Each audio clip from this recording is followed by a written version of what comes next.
nggak percaya sama setan.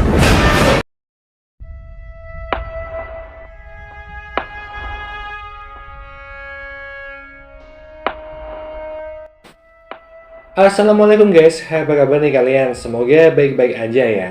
Jadi pada video kali ini aku mau ngebahas alur cerita dari film horor Indonesia yang berjudul Mati di Ranjang.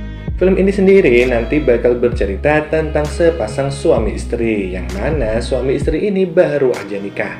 Terus tanpa sengaja mereka membeli ranjang baru yang tentu aja ada setan di dalamnya. So, seperti apakah kisahnya? Kita langsung aja ke isi cerita film selengkapnya.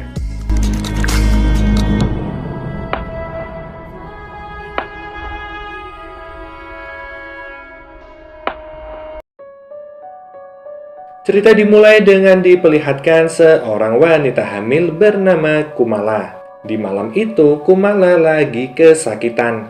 Sampai-sampai untuk pergi ke tempat tidur aja dia harus ngesot. Namun di sisi lain suaminya Kumala yaitu Dayat malah asik berkimpoi dengan wanita lain.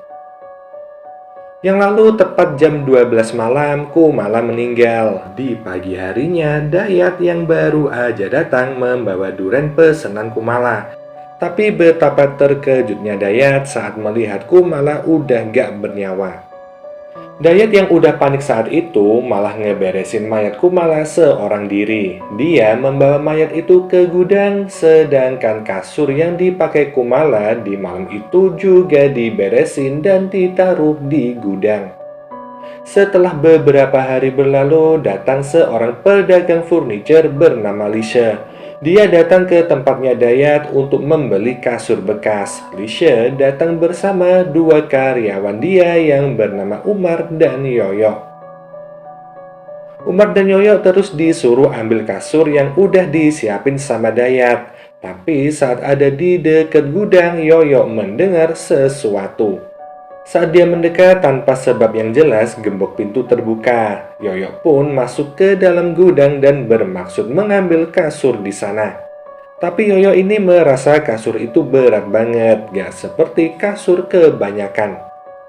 Di saat itulah Umar datang untuk membantu Yoyo dan mereka pun membawa keluar kasur tersebut.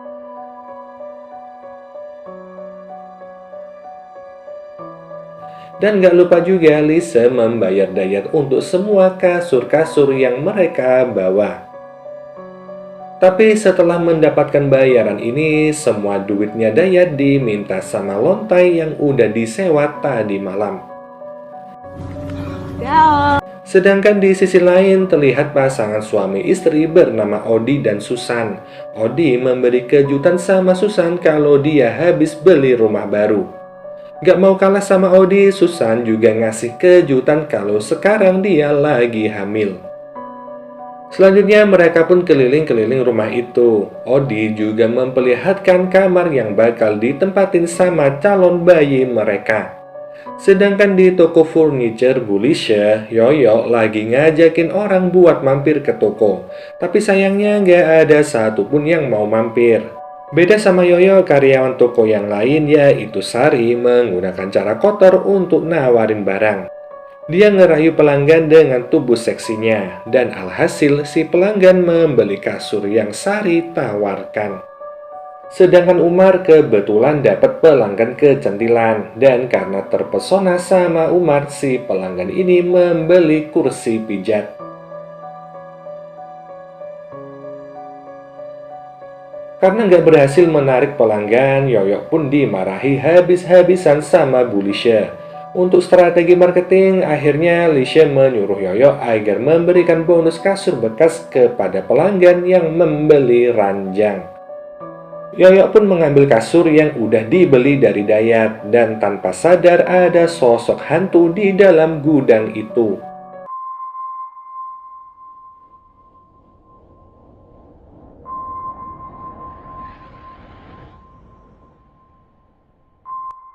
Yoyo pun memasang kasur itu dan gak lupa dia juga memasang spray di atasnya. Tapi anehnya saat spray itu udah terpasang rapi, tiba-tiba spray tersebut berantakan tanpa sebab yang jelas. Karena ketakutan, Yoyo pun tanpa sengaja menabrak keponakannya Lisha yang bernama Lingling. Setelah memarahi Yoyo akan hal itu, Lisha dan Lingling mampir ke tetangga baru mereka. Dan si tetangga baru ini adalah Odi dan Susan. Lisha minta izin kalau sewaktu-waktu Lingling mau renang di kolam renang yang ada di rumah itu. Dan karena baik hati, si Odi mengizinkannya. Lisha juga kasih alamat toko furniturnya barangkali Odi butuh barang-barang untuk mengisi rumah barunya. Di toko, Yoyo yang lagi bersih-bersih tiba-tiba mendengar suara aneh. Gak lama berselang, Sari datang dan mengajak Yoyo untuk berkimpoy. Tapi di saat itu juga Umar datang. Yoyo lalu bersembunyi di bawah ranjang dan Sari malah berkimpoy sama Umar. Gak terima akan hal itu, Yoyo yang ada di bawah ranjang menyundul ranjang tersebut, sehingga mereka berdua pun gagal berkimpoy. Di rumahnya Odi, Susan merasa kecapean saat mau diajak berkimpoy. Itu semua karena kondisi Susan yang lagi hamil. Susan pun tidur dan Odi santai-santai di ruang tengah. Di saat itulah Odi melihat Lingling yang lagi berenang. Odi lalu menghampiri Lingling, tapi adegan ini dipergoki sama Susan dan tentu aja bikin Susan cemburu. Sedangkan di tokonya Lisha, para pegawai ngeluh kalau akhir-akhir ini mereka sering diganggu sama hantu. Hal itu tentu aja bikin Lisha marah dan Lisha pun mengusir mereka dari ruangannya. Yang mana nggak lama kemudian giliran Lisha yang diteror sama setan.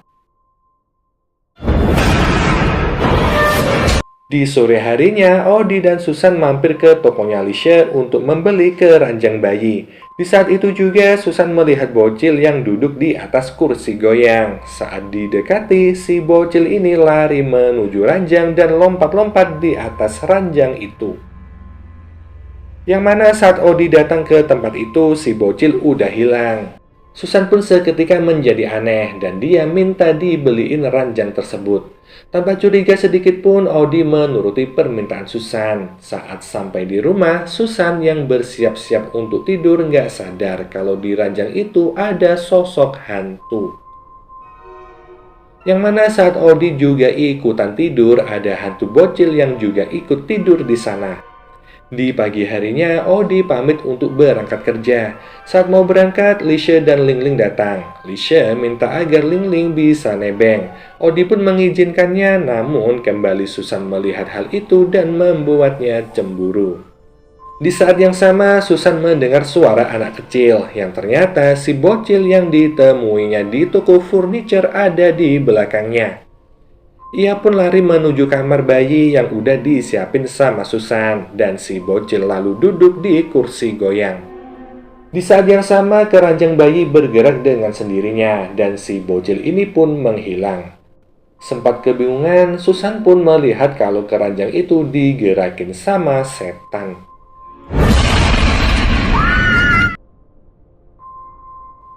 Sedangkan di malam harinya, Odi yang baru pulang langsung mendatangi Susan. Susan pun bertanya tentang Lingling yang nebeng tadi pagi. Terus si Odi ini menjawab kalau Lingling cuma nebeng sampai jalan di depan komplek. Yang lalu saat tertidur, Odi didatangi sama hantu. Tapi itu semua cuma mimpi ya. Sedangkan Susan di saat itu pergi ke kamar bayi dan entah dari mana udah ada bayi di dalam keranjang.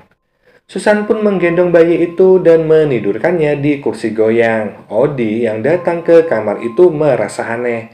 Dia pun memegang pundaknya Susan dan ternyata itu adalah hantu. Yang sayangnya itu semua hanyalah mimpi.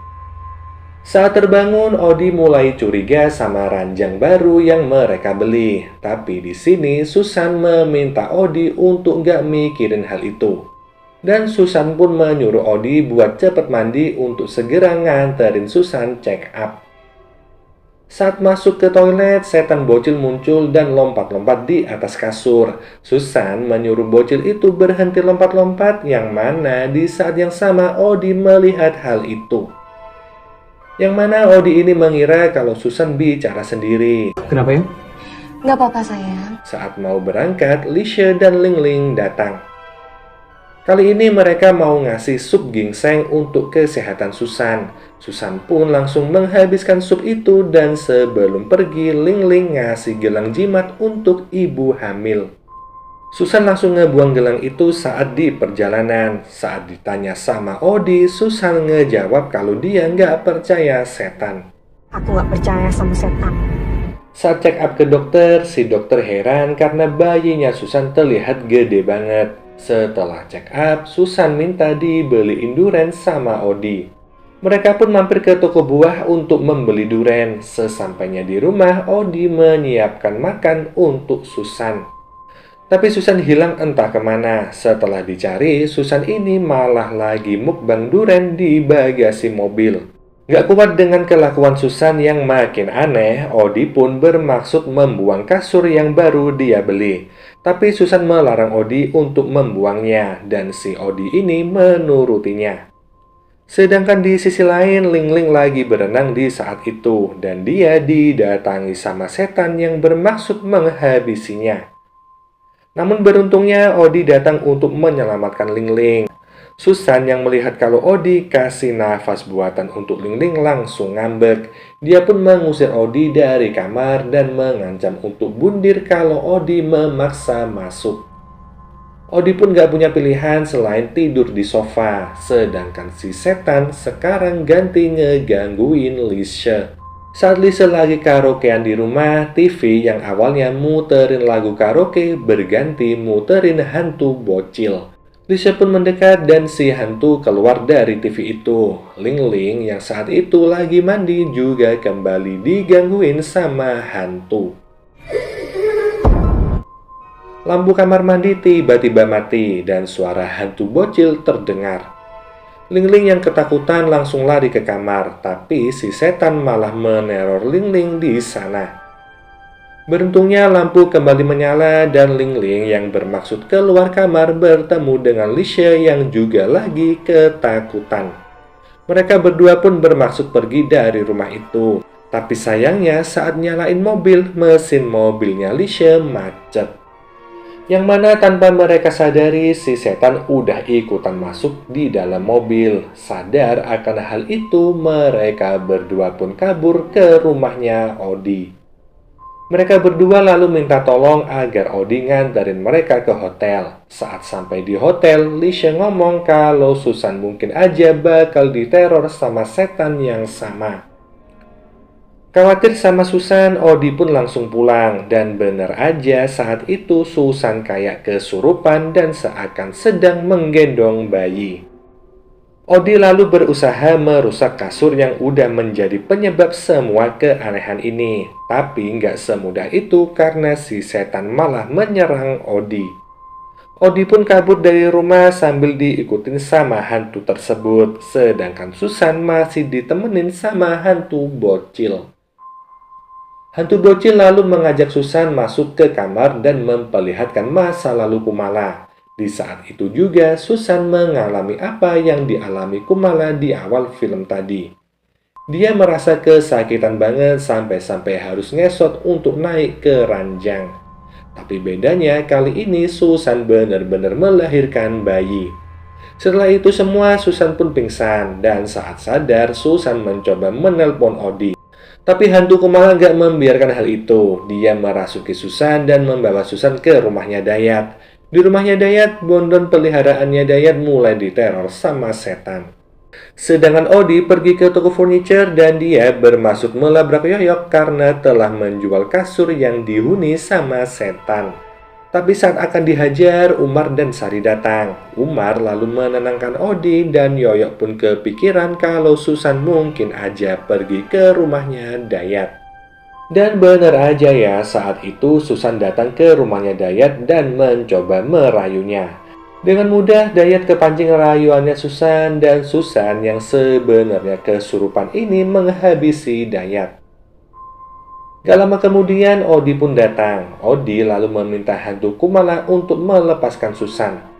Dan karena tujuannya udah tercapai, si hantu pun pergi dari tubuhnya Susan. Dan akhirnya Susan pun sadar. Saat Susan dan Odi pergi dari tempat itu, Yoyo dan kawan-kawan melihat ada koper yang jatuh dan ternyata koper itu berisi tulang belulang dari Kumala. Lalu film ini pun berakhir.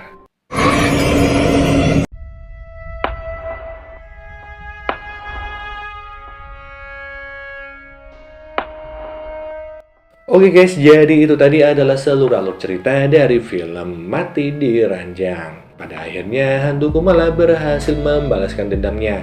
Tapi nggak ada akhlak banget ya hantu ini, karena dia membalaskan dendam dengan tangan orang lain. Tapi ya sudahlah. Oke, mungkin gini aja pembahasan film kali ini. Kita jumpa lagi di video selanjutnya. Wassalamualaikum warahmatullahi wabarakatuh. Bye.